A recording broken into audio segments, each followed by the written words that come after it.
I've been playing racing games ever since I was a little kid. For the past 12 years, I've been making videos about racing games, but today, we're taking our first step into the real world. With this, my brand new Toyota GR86, and I'm not joking, it's brand new, it's got less than 200 miles on it, and we've already stripped it and added a roll cage, but I'm getting ahead of myself, you'll see that in a second. In today's video, you're gonna come on a journey with me as we buy this GR86, bring it out here to Calabogie Motorsports Park and transform it into a race car. And then we jump into our racing school to get our actual racing license. This is gonna be a cool one.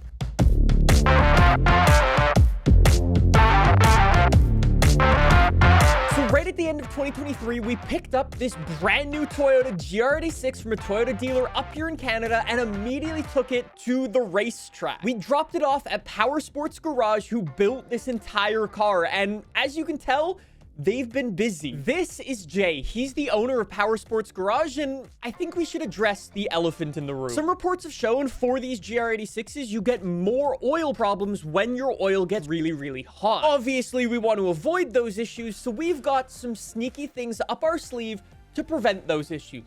I'll let Jay explain. The whole job of this is to keep the oil in the oil pan. Yeah. Not in the front cover. As much as yes, it's about going around right-hand corners, it's more about under braking.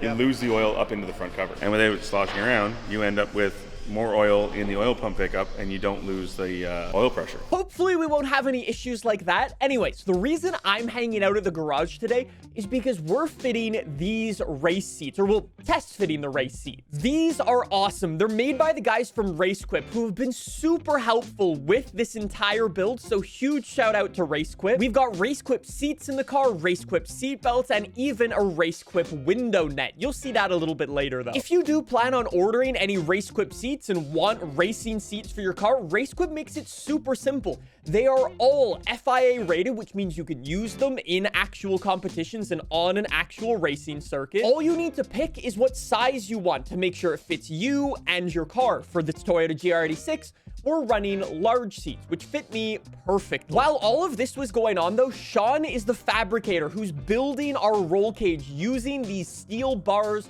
measuring out everything and bending every single tube to make a perfect roll cage. And it's really cool if you've never seen this before. So once we get the bar in, we're also going to do a reinforcement plate along here.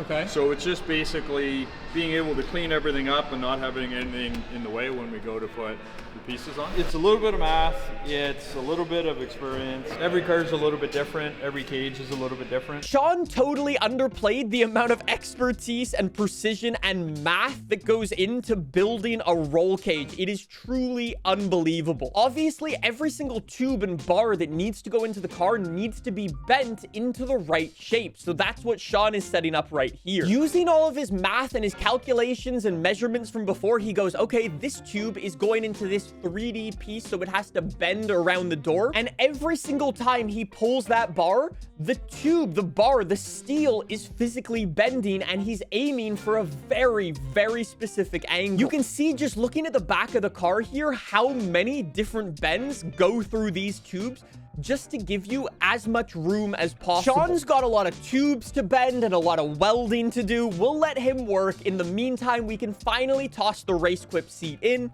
to make sure it fits, and we've got like the headroom we need. We can make sure the door closes and all of that sort of stuff. It fits, it looks beautiful, looking good. Once the roll cage is done and in the car and painted and all finished up, then we can toss the racing seats in. But seriously, huge shout out to RaceQuip for sending these out. If you want to get racing seats for your car, seriously, consider RaceQuip. I've been super happy with it. I left the guys to work and finish up the roll cage, and I came back the following week, and the progress that they made was mind-blowing. So it's been a couple of days now, and the roll cage is finally finished. The guys painted it all white. It looks incredible. The steering wheel's back in, the dash is back in. Obviously, none of these actually work. There's no AC, there's no heating. None of these are gonna work, obviously. The only thing that should work is like the traction control and so on. Obviously, no heated seats. Take a look at how close the roll cage is cut into the dashboard. That's so cool. It's such a clean install. It looks like a normal car almost, but there's a massive roll cage in it. That's so cool. It is honestly mind-blowing how clean this car is turning out. The cage looks amazing. Usually don't see clean race cars. I don't like making dirty ones. I did say that we had another fix for our potential oil issues, and that's where this comes into play. An Earl's oil cooler. Some reports have shown that you can increase the possibility of one of those problems occurring if your oil gets super hot. One of the best ways of keeping your oil cool is, well, with an oil cooler, and we went with this Earl's oil cooler. The oil cooler sits right at the front of the car, pulling in a ton of clean, cold air and just keeps that oil as cold as possible so we don't run into those issues. Do you actually need a box? Because I see people like show cars don't run boxes. Without a box, just an air filter, you're drawing warm air from the engine because your exhaust pipes are right down here. It's going to suck air in here and the air is hot. Yep. The cooler the air, the more horsepower you make. Air intake is here. From the front, cold air. Cold air goes in, which is why it's called cold air intake. Air goes in, you get as much cool air as possible. So all the showy fancy guys are just slow. Yes. I did say that this was going to be a chaotic day, though. We've got the front bumper off of the car and the APR front splitter on there. That's going to give us a little bit of extra downforce, which should be lovely through some of these corners in Calabogie. We've also got our racing suspension in both the front and the rear. We've got some camber plates on the front so we can mess around with our setup when we actually jump on the circuit. And we've also got the gold wheels going on, which look awesome. The rear wing looks crazy. It's full carbon fiber. These are our little end plates, APR. This sticks to the car and then that goes through there, so it's obviously not rubbing. Looks good. Oh my God, there's so much stuff going on. As soon as the front splitter was mounted, the front bumper can go back on the car. Our gold wheels can go onto the car. Let me know what you think of those in the comments, by the way. We've also got some more aggressive brake pads so we can stop a little bit quicker. As you could probably tell, a lot of our focus is on the cornering. At Calabogie, it's super important. We haven't really focused on horsepower just yet. We want to nail every single corner here and go through them as quickly as possible. And with all of these mods we've done so far, hopefully that's going to be the case. We might do some horsepower stuff in the future. We'll have to see. Well, I'm hoping that Toyota, Yep. center of the light, the push button, the camera, and the center of the deck lid is somewhat center. Nothing like getting a brand new car that has less than 200 kilometers on it and immediately drilling a big hole into it. Oh yeah, we've also got some new brake fluid, which the guys had some fun doing. Down, down, up, up, down, down, up. Jay managed to get the new rear wing installed, which is actually fairly simple. You can actually see a little bit in the background there. There is some adjustment in the rear wing angle, so if we notice the car feels floaty in some areas or we're almost getting too much drag down the straight, well, we can adjust the rear wing accordingly. Again, that's one of those things we'll mess around with in like our preseason testing and so on, but for now, we're just gonna set it and forget it and leave it, and we'll come back to that later. Our APR end plates can also go on, and I think the rear wing looks awesome. And then last but not least, the guys threw the oil baffle into the oil pan to, again, reduce the chances of any of those oil issues happening. If you are a GR86 or a BRZ user out there, I will definitely keep you posted in a future video with how all of these fixes went for us as we're driving on a racetrack. The car wasn't the only thing getting some upgrades over the winter. I also got some big upgrades. Let me show you. I sent my Stilo helmet out to Sketches Inc., a helmet painter here near the racetrack. This is Brandon who's working on it, and he did an awesome job. He started off by masking up the entire helmet, where obviously we don't want paint to get in, like the inside of the helmet, and then he sanded down the helmet to take off the original finish, and then sprayed it white so he could start painting. And you won't believe what this looks like when he's finished. This is my new helmet, or well, technically it's my old helmet just with a new paint job, but I love it. It's a Stilo ST5. I've gone for this really nice blacked out visor. Since a lot of our races are in the evening when the sun is just starting to set, this helps out massively, and it looks really cool. Again, though, we've got all of our sponsors on here, like Stilo, Thrustmaster. The helmet, though, again, is not all. And last but not least, the guys from Simpson made me a custom racing suit, and this is awesome. The guys over at Simpson made this entirely custom for me. The process for this suit was really cool. The guys from Simpson sent me over this form to basically take all of my measurements, like my arm length and my leg length and so on. I then give them all of those numbers, and I worked one-on-one with their designer to put together this design. I don't know about you guys, but I think this looks awesome. We've got my sponsors on the arm, we've got myself and Calabogie logos on here, and I love this suit. It's crazy to me that this is a 3-layer fire suit and it weighs as little as it does. I can't stress it enough how comfortable this is. I think we should go give everything a test though, so let's go head back to the circuit and give it a go. The livery came out amazingly well, AR12 branded. Huge shout out to RaceQuip, Power Sports, MBRP, MW Racing Suspension, Pace Notes for helping us with all of this. For example, like those lovely racing seats. The guys from Thrustmaster are on there, myself, Calabogie, the guys who did the wrap and so on. And yes, all of your names made it onto the car, which is just so cool. Probably one of the craziest things about this car is just how clean the interior is.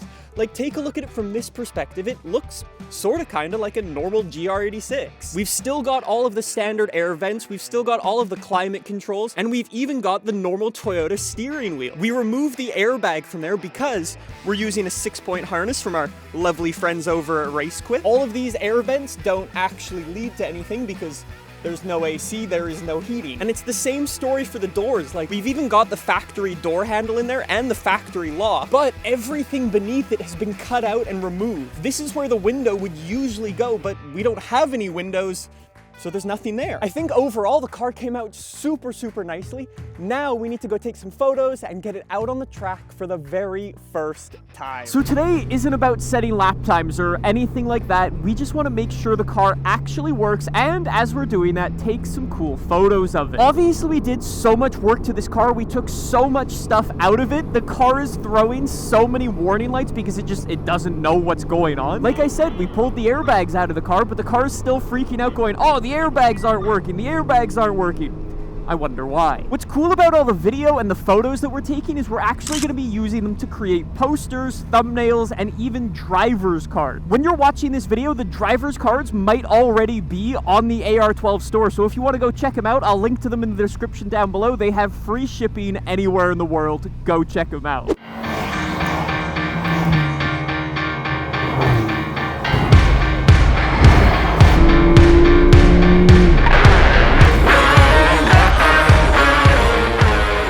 Welcome to racing school, boys. This is gonna be a fun one. Every year at Calabogie, at the very start of the year, they offer a racing school where you can go and get your actual racing license, and that is what I'm doing today, or well, trying to do today. We'll see if I pass. There's a test. For now, we're just playing a little bit of follow the leader. We've got a group of 1, 2, 3 cars with me. There are some very, very cool cars out here. There's a Porsche Cup car up there that you might be able to see. Basically, the school starts very, very slow, and as time goes on, we're going to be getting more advanced and more advanced. Like, this lesson is just to kind of get used to being next to other cars and overtaking them in a very specified place, so it's all as safe as possible and stuff. It's very cool the way this works. Here we go. Now Mr. Audi TT is going to pull over. I want to reel him in, reel him in, reel him in, reel him in, reel him in. Go, go, go, go, go, go, go. Foot to the floor, foot to the floor. Go, go, go, go, go. Porsche Cup car is very, very quick. Lovely, and got him. And we did the same thing for the majority of the morning. The school starts off very slowly, where you just start with these basic overtakes, getting comfortable with the other people in the group, getting comfortable overtaking people on very specific parts of the circuit, and so on. At the end of every single session, though, we brought it back into the pits to discuss and debrief how the previous session went and what we'd be working on for the next session. It was actually really cool. Here we go, through the final corner. Now it's my turn to overtake this guy. Foot to the floor, gun it, gun it, gun it, gun it, gun it, gun it, gun it, and got him. Thank you. The other really nice part of this Calabogie Racing School is that we teamed up with an instructor. They had all sorts of different instructors out here.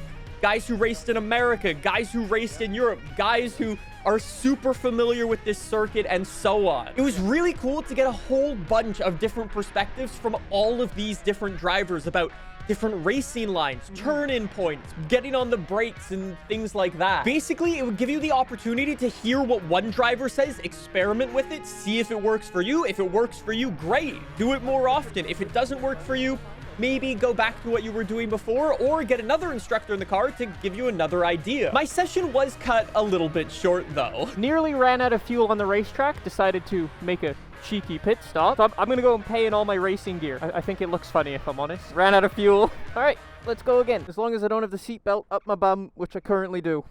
Oh dear. The guys from the racing school are throwing so many yellow flags at the moment. It is literally like one of those F1 fuel saving challenges. At least that's what it feels like. Oh, and back to green. These guys have funny racing lines. They leave the inside so unbelievably open, it's insane. In a real race, you would just leave the door so open, it's crazy. And remember what I said right there, that will come in handy a little bit later, specifically for day number 2. But the day was perfect. We just went in, we did a whole bunch of laps, I'm not even joking. During day 1, we did over 80 laps of the short circuit at Calabogie. It is the most amount of driving I think I have ever done in one day. It was mental, but I loved it. Well, that's the end of day 1 of racing school. I think overall that was pretty successful. I didn't spin. I didn't even go in the dirt. This is very unlike me. How am I going to be able to sell skill issue hoodies if I don't have skill issue? I'm completely off brand here. Tomorrow we come back for day 2 and hopefully it's more of the same. Fingers crossed. That's not how the day started though. It was an absolute downpour overnight, so the circuit was soaked. But that's not also how the day started. We actually started the day off with a written exam, a series of multiple choice questions and short answers, basically showcasing like an example or a scenario, and you would need to describe what you would do in said scenario. We also jumped onto the circuit for a short track walk, which was really cool. So this session is pretty much exactly the same as what we were doing before, except the passing zones are slightly bigger than they were before. Basically what that means is we can pass people while being on the brakes a lot more than we could before. There is definitely a dry line forming on this circuit though. This car is still feeling amazing. The grip that this car is able to generate, even in the wet, is just crazy. One of the other things that happened a bunch in the second day was the school throwing fake yellow, red, and black flags to make sure that you were paying attention, so if you're actually in a race, you don't miss them. The majority of my morning was calling out, oh, there's a yellow flag. Oh, there's a red flag. Oh, there's a white flag, and so on and so forth. Oh, yellow flag, yellow flag, yellow flag. Somebody's gonna need to correct me in the comments if I'm wrong, but I'm pretty sure this car in front of me is one of those oval NASCAR cars, like from like entry-level NASCAR stuff. That is so cool. We are driving very different cars, that guy and I. Oh, this is going to be the best clickbait, though. I raced a Porsche GT3 RS. Rain coming down. Whoa! So much rain in this section. Yeah, we're going to get some very different conditions today. I know at some point during the day, we also have a simulated racing start. So I'm very excited to see what that's like as well. What was really nice about day number 2, though, is the school slowly started to open up new passing zones. Like I said, the school wanted to start things off slowly, so at the start, you could only pass on the straight.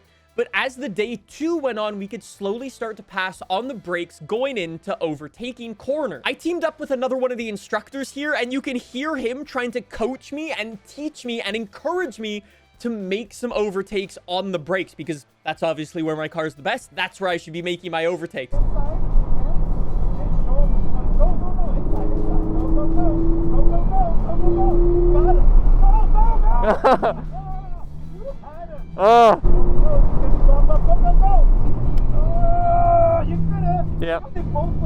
Yep.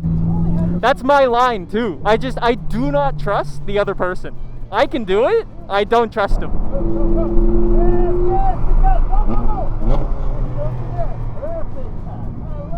There we go.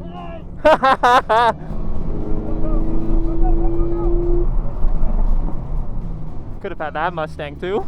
Just from that, you've given me the confidence that the people are aware of you. So now that I know what to do to set it up, it's a very easy overtake. This is session number, I have no idea anymore. It's all basically the same thing though. We just go for overtakes where we can to show the guys we kind of know what we're doing. That last session went really well with a couple of really nice overtakes on the brakes up the inside. It was lovely. So we'll see if we can take what I learned from that previous session and do it here again. We'll see if we can get this Mustang up the inside. Thank you. As you could tell, I got my confidence pretty quickly, but what was actually really funny is the instructor who was just with me later on jumped into this Cayman in front of me, and he told him to block the inside line and kind of have more of a race simulation of sorts. to kind of go, okay, the pass isn't up there, up the inside. Maybe you're gonna have to look somewhere else instead. It was a very cool scenario and I loved it, but we made overtake after overtake after overtake into this corner. Beautiful. I know this Golf is gonna be slow through the last couple of corners, so let's see if we can stick with him. Maybe get a nose up. Why are you braking in there, bro? There we go. Yep, got him. Got him. Thank you. Lovely. Here we go. Reel him in, reel him in, reel him in, reel him in, reel him in. Set it up and up the inside. And got him. Thank you. All right, let's get this MX-5 too. Fun fact about this car in front, it's actually the same one that I rented last year that I managed to do 2 360s in. Not 1, but 2. That's the same car. Thank you. We got some really nice overtakes in there. I think that's what the school wants to see, so I don't know. I hope somebody's taking note of my lovely overtake. I think they're lovely. Remember what I said about the black and yellow flags before? Well, I noticed that I got black flagged here. Black flag means you need to come into the pits. You've done something wrong. So I drove into the pits, and this is what happened. Flag check. I told you the guys were throwing a bunch of flags to make sure we were paying attention. Fast forward to the end of the day, though, and our final session of the day. It was finally time for our race start simulation. We line up in formation 2 by 2 going through the final bit of the circuit, and we line up ready to take the green flag. To make things safe, they threw a yellow flag right away, so we're not actually racing anybody going into corner 1, but it was a very cool experience to kind of settle some nerves. So the pace car lights are off. That means we can do our wannabe start, so we stay fairly close to the car in front. Green, green, green.